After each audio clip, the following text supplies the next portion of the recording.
Bonjour Marine Tondelier. Bonjour. Vous êtes secrétaire nationale d'Europe Écologie Les Verts. On parlera d'ailleurs du nom de votre parti dans un instant. Mais clin d'œil de l'actualité, Emmanuel Macron aura l'occasion justement tout à l'heure de parcourir les décennies de vie politique qu'a exploré également Jean-Pierre Elkabbach, puisqu'il va parler constitution, celle de notre 5e République. C'est son 65e anniversaire qui est là célébré. Qu'est-ce que vous attendez de ce discours? Qu'est-ce qui ferait que vous seriez satisfaite? Sur quoi le président doit bouger? En tant qu'écologiste et en tant que femme, il y a deux sujets qui me tiennent à cœur. Le climat, la biodiversité et la protection de l'environnement dans la Constitution. C'était une promesse d'Emmanuel Macron, puis ça a été stoppé un peu dans son élan. Il doit prendre son courage à deux mains et aller jusqu'au bout. C'est important pour les générations futures et pour l'habitabilité de la planète. Et puis, évidemment, l'IVG dans la Constitution, qui était un autre... de la liberté ou du droit à l'avortement. Qui était un autre engagement de la majorité et qui s'est là aussi stoppé net. Et on voit bien que c'est des droits qui, un peu partout dans le monde, sont progressivement remis en question alors qu'ils paraissaient évident et logique. Et donc, inscrire ces deux valeurs, ces deux droits dans la Constitution nous paraissent vraiment importants en 2023. Après, il y a d'autres sujets. Il y a l'indépendance de la Corse, on le sait. Il y a sur quoi on pourra faire des référendums.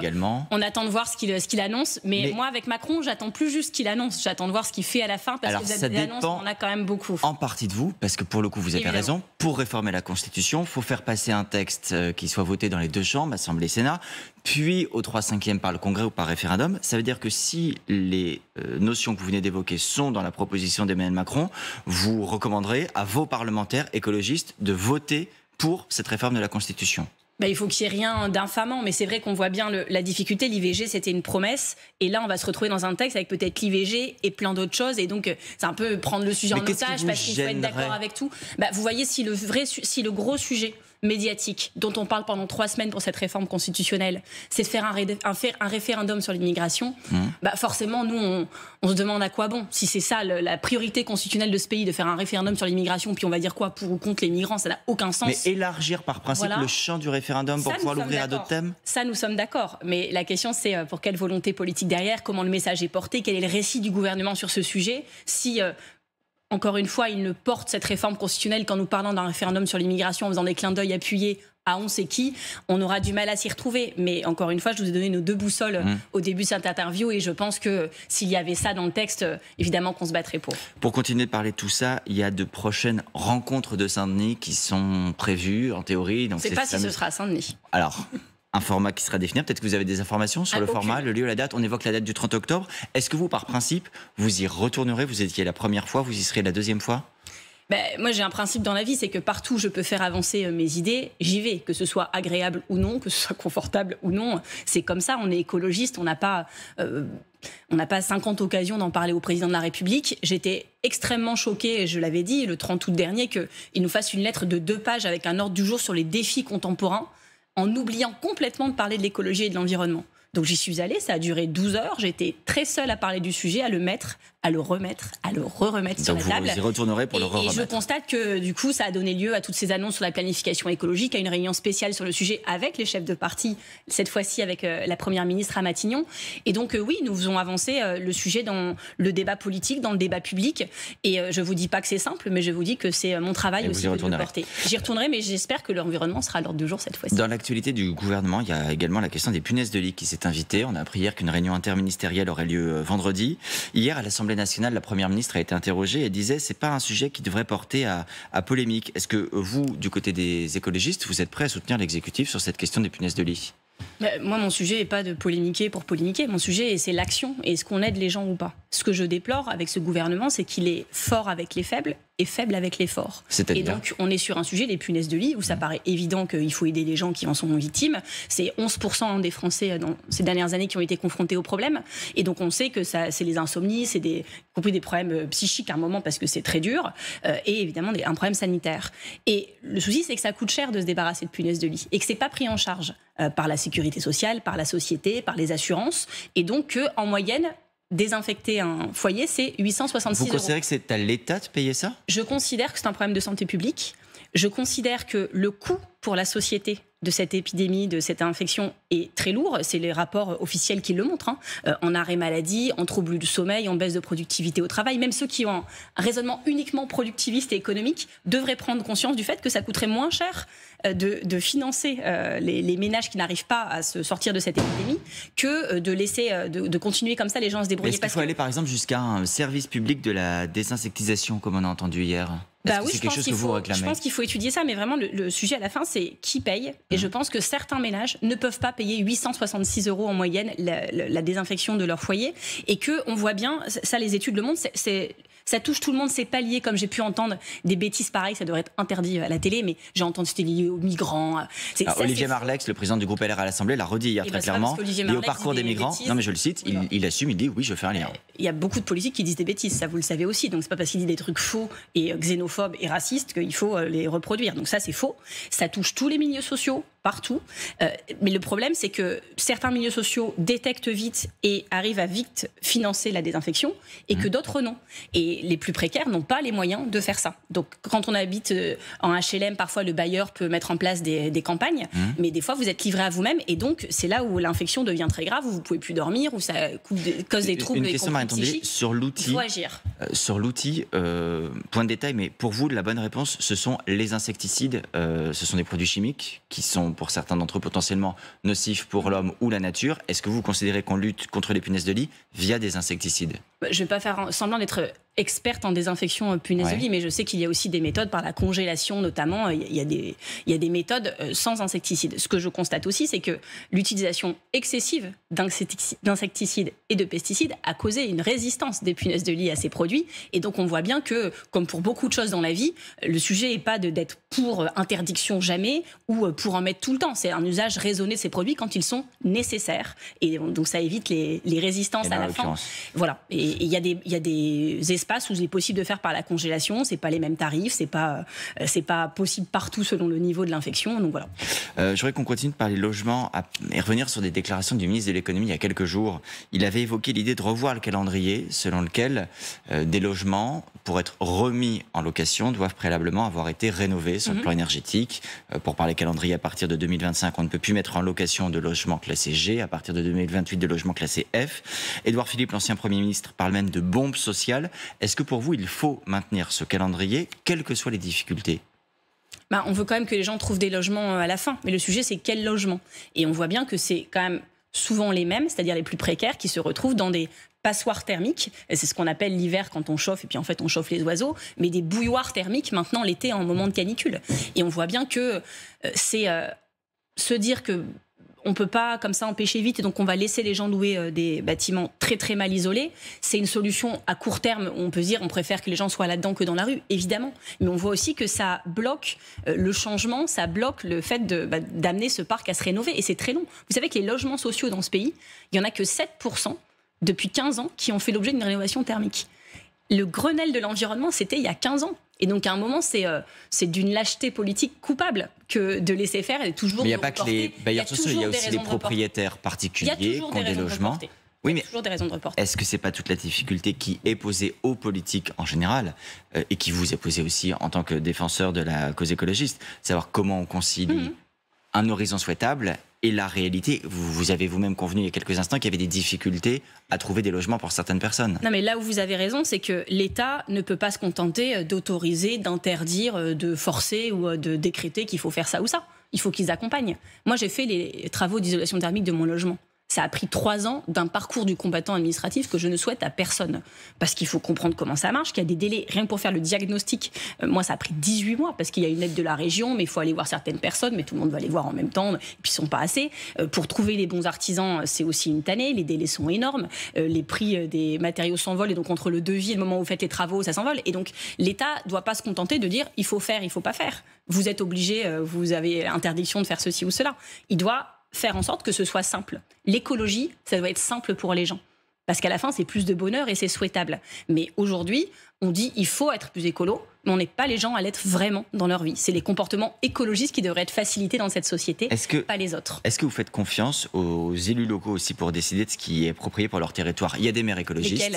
Voilà. Il y a aussi des présidents de région de droite comme Laurent Wauquiez qui disent moi, je suspends l'application du zéro artificialisation nette parce qu'on a besoin de construire dans la région.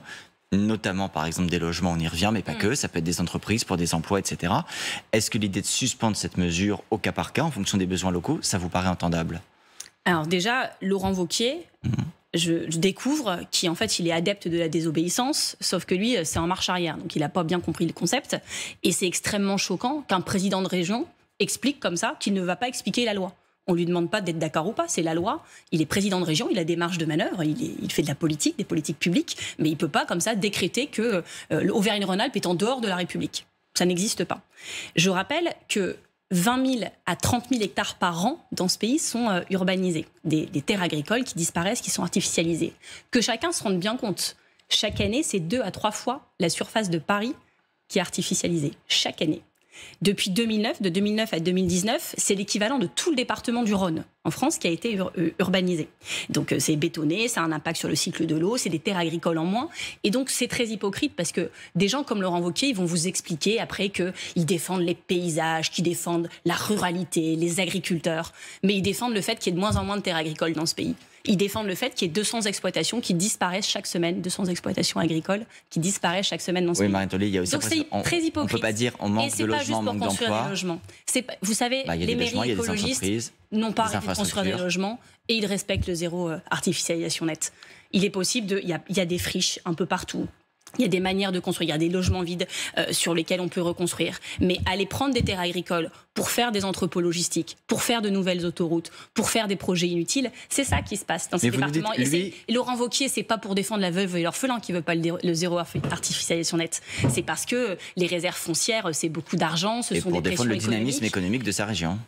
Oui, mais en fait... Moi, je défends aussi le dynamisme des terres agricoles. Voilà. Et quand on explique qu'on est un pays rural, qu'on veut manger local, de meilleure qualité, vous m'expliquez comment on le fera sans terre agricole. Lui, donc, il n'a pas le droit à la désobéissance, on a bien compris. Ah bah si, il se l'autorise. Donc, oui, c'est juste la désobéissance, normalement, c'est pour le progrès social. Ce que vous autorisez aussi sur certains combats. Je n'ai jamais dit, en tant qu'élu, je ne vais pas respecter la loi. Quand on mène des politiques publiques, on applique la loi qui est votée. Évidemment qu'on peut... faire des désobéissances symboliques qui sont des actes forts pour provoquer un débat public, mais lui c'est pas symbolique, il va vraiment pas le faire, il va vraiment faire en sorte que des atteintes irrémédiables aux vivants soient commises. C'est ça qui se passe. Au moment où l'habitabilité de la planète est remise en cause, c'est-à-dire que je ne peux pas garantir aujourd'hui aux enfants qui naissent en 2023 que la planète sera encore habitable dans 20 ans. Personne ne peut faire ça. Donc c'est peut-être le moment de se poser la question de ce qui est juste ou pas, de où on met le curseur et de sur quoi portent les débats politiques. Si le débat politique de la semaine, c'est l'héroïsme de Laurent Wauquiez qui ne respecte pas la loi et qui va mettre du béton partout à la place des terres et qu'on ne pourra plus manger local, bon bah ok, j'en prends acte. Voilà. Je voudrais vous interroger sur un autre sujet, le rapport que vous avez aux oppositions et à une opposition en particulier, le Rassemblement national.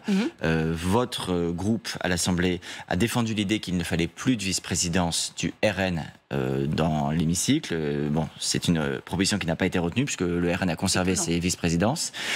Dans quelques jours, il y aura une niche parlementaire du RN. Il y a une proposition qui a déjà émergé, l'idée aussi de mieux accompagner les femmes victimes touchées par l'endométriose.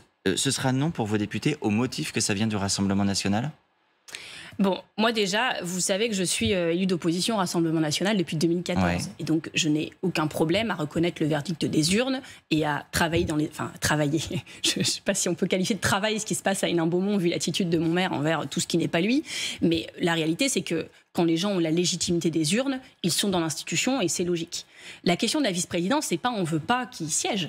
C'est que la vice-présidence qui a été donnée au Front National, j'ai du mal à les appeler avec leur nouveau nom, mais la réalité, c'est qu'on leur donne plus que ce à quoi ils auraient droit. Par un petit accord interne, certains partis se sont arrangés, leur ont donné plus que ce à quoi ils avaient... c'est normal que c'était vice-présidence vu leur nombre de députés. Ils font ce qu'ils veulent, ils l'assument, ok, moi j'ai le droit de ne pas être d'accord. Ensuite, il y a ce qu'ils font dans ces institutions. Et on sait que ce parti, outre qu'il est xénophobe, qu'il a beaucoup de problèmes dans ce qu'il porte sur le fond, est aussi un parti extrêmement démagogue et populiste. Et donc sur l'endométriose, sujet sur lequel je ne les ai jamais entendus, moi c'est un sujet dont j'ai entendu parler pour la première fois en arrivant chez les Verts, il y a maintenant 13-14 ans. Parce que vous féliciter d'une victoire idéologique parce qu'à l'époque, plein de femmes dans ce pays en souffraient, ne savaient pas ce que c'était, étaient dans une sorte d'indifférence générale, d'incompréhension de ce qui leur arrivait. Leur médecin disait oui, bon bah prenez votre courage à deux mains, c'est comme ça fait mal. En connaissant très bien le sujet, d'ailleurs, c'est ces médecins hommes qui expliquaient ce que doit être. Mais maintenant que la prise de conscience a eu lieu, pourquoi dire par principe on ne les accompagne pas? Je voulais juste vous dire que sur ce sujet, la bataille culturelle a été longue et douloureuse, comme beaucoup de batailles culturelles liées aux femmes. C'est comme ça. Que le RN s'empare du sujet de manière populiste, et vous avez raison, une première victoire, ça veut dire que la bataille culturelle est en phase d'être gagnée. Mais ce qu'il propose, c'est quelque chose qui relève du réglementaire, qui n'a rien à faire dans la loi, que la loi d'ailleurs ne changera rien, qui n'est pas d'ailleurs vraiment possible, c'est ça que j'ai compris. Et donc c'est démagogue. Si le Rassemblement national veut vraiment aider les femmes et celles qui souffrent de douleurs menstruelles exacerbées par l'endométriose, pas de problème, qu'il fasse comme vient de faire le président de la métropole de Lyon, une des plus grosses collectivités de France, à mettre en place un congé menstruel. Mais si le RN fait des propositions qui sont opérantes, vous pourriez les voter, ou par principe l'idée même de voter une proposition du RN, je suis au conseil municipal d'Hénin-Beaumont, vous pensez que je vote contre tout toute la journée? Évidemment que non. Il y a des choses qui sont logiques qu'on aurait fait nous-mêmes et on les vote. Mais la démagogie, surtout sur le dos des femmes, la réponse est non. Et donc, la métropole de Lyon a mis en place la semaine dernière le congé menstruel pour les femmes. C'est Zemorda, une collègue écologiste qui est en charge des ressources humaines comme vice-présidente, qui le fait. C'est soutenu par le président. Ça va changer la vie de beaucoup de femmes dans cette institution. J'en suis extrêmement fière. Si le Rassemblement national veut faire des choses concrètes maintenant, qu'il fasse ça dans ses mérites. Je voudrais qu'on parle de ce qui se passe également à gauche, avec un échange, je ne sais pas comment vous les appelez, de noms d'oiseaux, d'invectives entre Manuel Bompard et Fabien Roussel ces derniers jours. On ne m'avait pas dit. On ne vous avait pas tenu au courant, je vais résumer les épisodes alors. Pour Manuel Bompard de la France Insoumise, Fabien Roussel a décidé de quitter la NUPES. Roussel lui a répondu, mais j'en suis jamais sorti. Ce qui a déclenché cette nouvelle passe d'armes, c'est le fait que sur France 2, samedi soir, Fabien Roussel a expliqué qu'il souhaitait que la gauche gagne, mais qu'elle ne gagnerait pas avec Jean-Luc Mélenchon. Vous êtes team Bompard ou team Roussel? Mais moi, je suis team écologie et je suis team alors là, vous êtes team langue de bois, en l'occurrence. Non, j'ai pas fini. Alors, allez-y. Je suis la team qui veut gagner en 2027. Et donc, j'ai une grande fatigue de voir ces noms d'oiseaux échanger. C'est pas au niveau.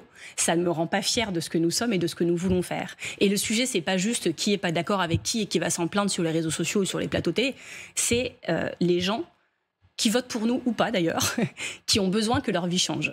Parce qu'ils ont besoin de justice sociale et parce qu'ils ont besoin de justice environnementale. Et donc la question est très simple. Il faut qu'on soit au niveau. Et moi, j'entends beaucoup de politiques qui disent le Rassemblement national, c'est horrible, il faut les combattre, attention 2027. Mais les choses sont très simples. On n'a qu'à être meilleur. Et donc moi, mais là, la faute à qui? À Bompard ou à Roussel, concrètement? Qui est dans le faux? Je ne suis pas juge-arbitre des embrouilles entre la France Insoumise et le Parti communiste. Je veux bâtir une coalition solide, celles et ceux que ça intéresse. Et on commence à travailler avec pas mal de gens sur le sujet. Les écologistes ont fait des propositions fortes pour 2027. Préparer une candidature gagnante et commune, sans que nous ne fassions un préalable que ce candidat soit écologiste, en commençant par travailler sur le projet, en travaillant sur une méthode, en travaillant énormément avec la société civile, qui a fait la preuve dans la rue qu'il savait mener des combats sociaux, des intersyndicales, des combats sans les Insoumis vous répondent avant 2027. Il y a 2024 les européennes. Ils continuent de vous demander une liste commune. Ils sont prêts à donner la tête de liste aux écologistes.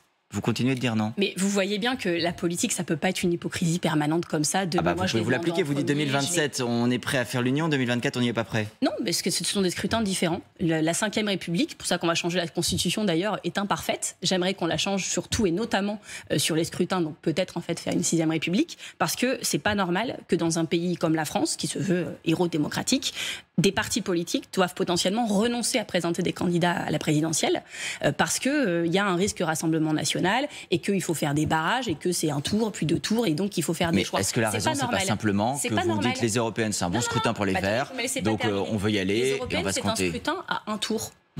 Et donc, la biodiversité, qui, comme chacun sait, est souhaitable dans la nature et en politique, est permise, sans empêcher quiconque d'être 2e tour, puisqu'il n'y en a pas. Et donc, si, dans des scrutins pareils, les écologistes ne peuvent pas défendre de candidature écologiste avec un projet écologiste et un bulletin vert, alors on le fait quand ? C'est pas ça la démocratie. Donc ça va continuer comme ça jusqu'au 9 juin. Ils vont demander, vous allez dire non. Ils vont demander, vous allez dire non. Nous sommes en campagne. Marie Toussaint a été désignée tête de liste en juillet. La stratégie que je vous propose a été très largement, et malgré les pressions constantes et intensives que vous avez mentionnées, revalidée par les militants à 90% au Congrès et à 90%. La France Insoumise fait pression sur vous ? Je pense que c'est manifeste et que chacun s'en est rendu compte. C'est du lobbying, c'est de la pression, vous appelez ça comme vous voulez, et c'est pas grave. Vous savez, les écologistes en ont quand même vu d'autres dans leur vie politique et sur des combats bien plus importants. Donc voilà, mais n'instrumentalisez pas ce scrutin. Le sujet des européennes, c'est l'Europe. C'est pas qui est d'accord avec qui en France pour refaire je sais pas quoi. C'est l'Europe. Et donc nous sommes un parti européen. Europe Écologie Les Verts, c'est dans notre nom et ça restera dans nos valeurs, évidemment, pour toute la vie. C'est de là d'où on vient. Nous sommes un parti européen, nous voulons défendre une Europe forte, sociale et fédérale, une Europe écologiste, évidemment, avec nos collègues de toute l'Europe, parce qu'on travaille avec les partis verts de toute l'Europe. C'est ça qu'on va faire, sans acrimonie envers personne. Et oui, mais sans aucun problème avec les insoumis. Et à travailler avec eux sur plein de choses s'ils veulent. Vous venez de rappeler, aujourd'hui, votre parti s'appelle Europe Écologie Les Verts. À partir d'octobre, si j'ai bien compris, il n'y aura plus Europe, il n'y aura plus les Verts. C'est une rupture avec votre engagement européen et l'histoire des Verts ? Évidemment que non. On va s'appeler les écologistes parce qu'on voulait un nom simple, que tout le monde comprenne et qui marque ce que nous sommes, c'est-à-dire écologistes. Europe Écologie Les Verts, c'était l'histoire des Verts, ce parti qui existait avant, qui au moment des européennes de 2009 fait une campagne Europe Écologie, donc on colle Europe Écologie Les Verts, mais on voit bien qu'on est d'accord avec chaque mot, mais c'est un mot qui ne veut pas dire grand-chose à la fin comme ça, et c'est un vrai... moi, il y a beaucoup de gens qui me demandent, mais au fait, ça veut dire quoi Europe Écologie Les Verts ? Pourquoi ? C'est un peu bizarre, en fait. Vous savez, c'est la fusion des deux qui n'a jamais vraiment terminé. Et donc, on va aller au bout de cette fusion, s'appelant les écologistes.